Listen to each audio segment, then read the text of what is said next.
číslo 6, takže to znamená, že ona to ešte stále pije. Dávaj. Takže ďalšia možnosť bude už čistá voda so solou. Ideme to teda pripraviť, pokiaľ to ona vypije, takže jasné, vypila to. Krásne o tom to je.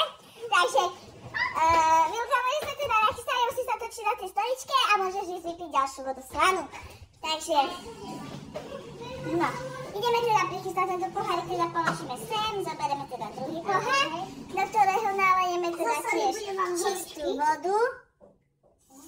čistú vodu. Tak to lejeme.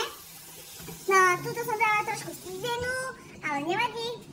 Takže dávame takisto slanú vodu. Vidíte? Počkajte, ja som to ešte stále otvárala. Vidíte? Tu je sol. Takže musíme dať, vidíte? Jednu lyžičku. No, momentálne ona ma tu vyrušuje, viete, lebo ona ešte chce spať, ona sa pred chvíľkou zobudila. Takže tu je druhá lyžička. A tu bude tretia lyžička.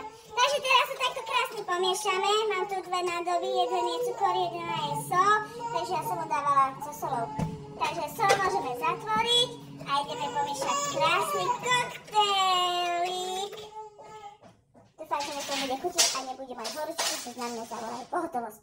To by som nerada. Ale dúfam, že sa mu nič nebude diať, takže môžeš to vypiť.